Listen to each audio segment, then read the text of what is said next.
Oui, bonjour. Pouvez-vous vous présenter s'il vous Je suis Ibrahim Mollo, directeur du livre et de la lecture au ministère de la Culture. plaît? Monsieur Lo, l'édition de la FIDAC de cette année s'appuie sur le livre Jeunesse, économie, défis du développement. Pouvez-vous revenir sur le choix de cette œuvre? C'est un choix qui a été fait par le comité scientifique de la FILDAC depuis le mois d'avril de 2016 déjà.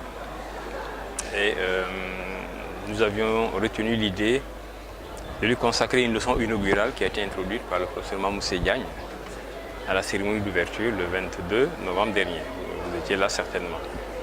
Alors ensuite, le même thème devait être repris au colloque international que nous avons organisé et qui a vu la participation de 6 pays, 7 dont le Sénégal naturellement, la Pologne, l'Algérie, le Maroc, la Côte d'Ivoire, le Cameroun, le Bénin et le Nigeria, si je ne m'abuse.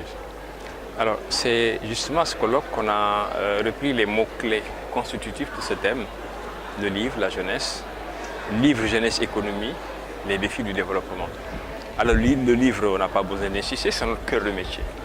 La jeunesse, nous nous sommes posé des questions. On s'est dit, quel que soit le pays africain que vous considérez, les autorités politiques ont fait le choix du développement. On l'appelle émergence ici, relance là-bas, etc. Mais tous sont convaincus d'une chose, c'est que la jeunesse doit être le moteur essentiel de ce développement. Alors nous, on s'est posé une question très simple. Comment est-ce que la jeunesse peut contribuer au développement en étant aussi éloignée et de plus en plus du livre et de la lecture? Donc, on a pensé utile de poser cette interrogation-là et d'inviter les gens à réfléchir sur d'abord la réalité de ce décalage entre la jeunesse et le livre, la lecture. Et si cette réalité est établie, comment travailler en bonne synergie, en bonne intelligence pour corriger progressivement dans un contexte de plus en plus difficile avec l'arrivée de ces technologies que vous utilisez. Le numérique est partout présent. On se pose la question de savoir quel est l'avenir du livre dans ce contexte. Donc voilà pour la jeunesse.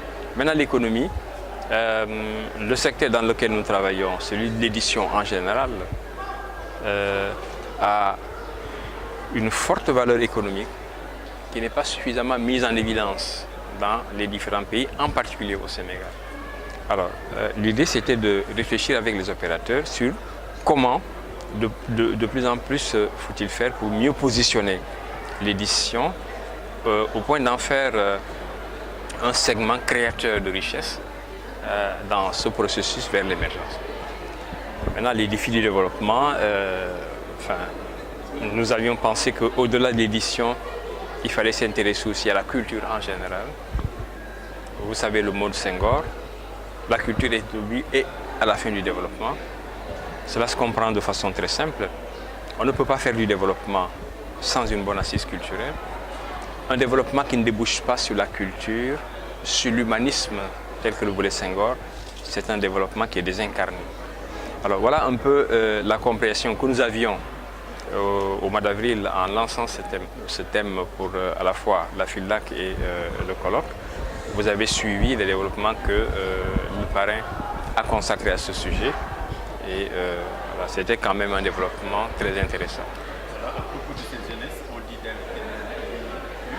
Donc, selon vous, quelles en sont les raisons et que faire? Alors, à chaque fois qu'on me dit ça, je dis, moi je ne peux pas répondre à la question. Est-ce que la jeunesse lit ou pas? Simplement parce que je ne dispose pas de statistiques qui me permettent de parler avec sûreté, avec garantie de ce décalage. Je parlais de décalage entre la jeunesse et la lecture. La France, pour être plus précis, Livre Hebdo a commandité en France une étude auprès de Ipsos entre 2011 et 2014 et on s'est rendu compte qu'effectivement il y a eu un recul du point de vue de l'intérêt que le consommateur accorde au livre, un recul de 5 points. Donc si vous prenez je sais pas, une population de 100 utilisateurs, 5 dans cette période-là ont rompu avec le livre. La question qui n'est pas réglée, qu'est-ce qu'ils sont devenus? Est-ce que c'est le numérique qui les a récupérés ou est-ce qu'ils sont allés vers d'autres loisirs? Bon, faisons comme si au Sénégal, parce qu'il faut parler des choses qu'on connaît, il y avait ce décalage-là. la jeunesse ne lisait plus. Même si on considère cela, moi je suis d'avis que les jeunes ne lisent peut-être plus les ouvrages au programme. Pour quelle raison? Les jeunes ne lisent plus le livre sur support papier, mais ils sont ailleurs. Je suis à peu près sûr que vous qui me parlez là, vous avez un téléphone intelligent, un téléphone qui vous permet tout de suite d'aller sur Internet. Vous passez beaucoup de temps dans des communautés virtuelles, mais qu'est-ce que vous faites là-bas? Si vous êtes sur Facebook, qu'est-ce que vous y faites? Qu'est-ce que vous y faites? Eh bien, vous lisez, vous écrivez. Donc quand on me dit les jeunes ne lisent pas, je me permets d'en douter. Ils lisent, ils sont ailleurs, ils lisent à leur façon, ils écrivent à leur façon. Maintenant, et c'est une question qui s'adresse à tout le monde en définitive. Aux éducateurs par exemple, aux enseignants, j'en suis un.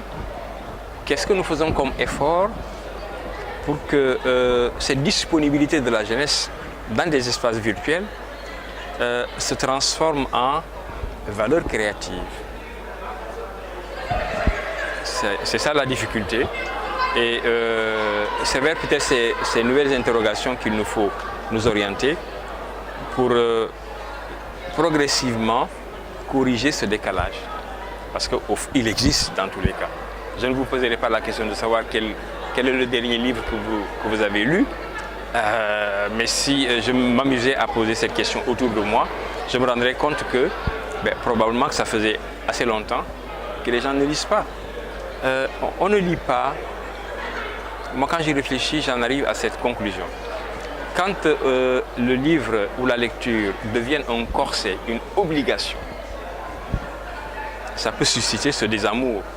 Voyez, quand on oblige quelqu'un à lire Kamara Laye, à lire Sembène Ousmane pour avoir une bonne note à l'examen ou à l'interrogation, écoutez, on ne lui rend pas beaucoup de service.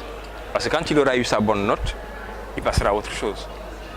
Voilà un certain nombre d'observations qui sont là, qu'il faut peut-être verser dans la corbeille. Mais oui, l'État a une part de responsabilité. Le ministère de la Culture, comme tous les autres ministères, on est tous engagés. Parce que encourager la lecture, c'est aussi promouvoir un modèle de citoyen bien préparé pour participer au développement. Voilà. Quand un citoyen est bien formé, cela veut dire qu'il est plus disponible. Et pour être bien formé, il ne faut pas chercher de midi à 14 heures. Il faut être bien informé.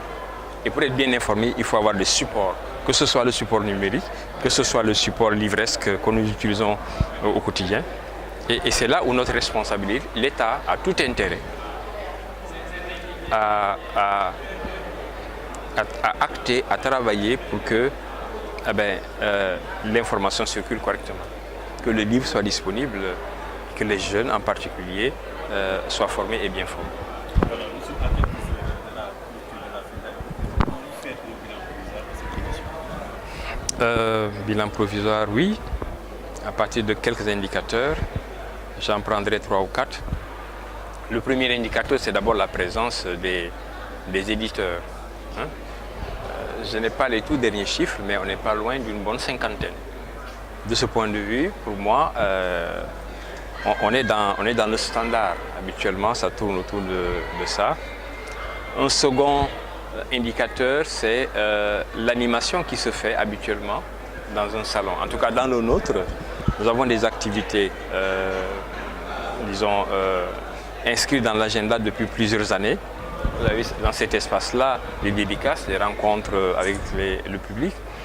Vous avez les contes pour les enfants. Vous avez les conférences qui sont organisées ici ou là, parce que nous avons plusieurs partenaires. Je prends l'exemple des langues nationales, par exemple. Ils ont une journée qui leur a été consacrée, une journée consacrée à la francophonie, une journée consacrée au ministère de la Culture. Donc quand je regarde ces différents agendas, ils ont été exécutés et correctement exécutés. Un autre critère, c'est l'animation en dehors de l'espace FIDAC. Parce que nous avons reçu une instruction de la part de l'autorité, faire en sorte que la FIDAC ne soit pas, enfermée entre les 4 murs du CICES. Il faut porter le produit ailleurs. Ça, nous l'avons essayé. En tout cas, dans les prévisions qui avaient été faites au départ, nous avons réalisé l'essentiel de ces prévisions. On avait prévu d'aller au Maris, ça a été fait, d'aller en banlieue. Samedi, moi j'étais à Guédiawaye, à Wakinan Nimzat, Tcharoy, etc. Nous avions prévu des activités à Sédhiou, à Matam, à Kaolack et à Tambacounda. Cela a été fait. Maintenant, le tout dernier critère que je ne maîtrise pas, c'est la participation du public et le niveau des ventes. C'est aussi cesse de nous donner les éléments d'appréciation, combien de gens sont venus. La question des ventes, elle est un peu plus compliquée parce que rares sont les éditeurs qui vous diront en 5 jours j'ai fait un chiffre d'affaires de temps. Voilà. Donc voilà les quelques critères à partir desquels on peut apprécier en termes de bilan à mi-parcours la réalité d'une FILDAK. Mais bon, il nous reste encore quand même quelques heures avant de boucler. Et peut-être que d'ici à une semaine, on sera relativement précis, en particulier sur les 2 derniers critères que j'ai évoqués en passant. Je vous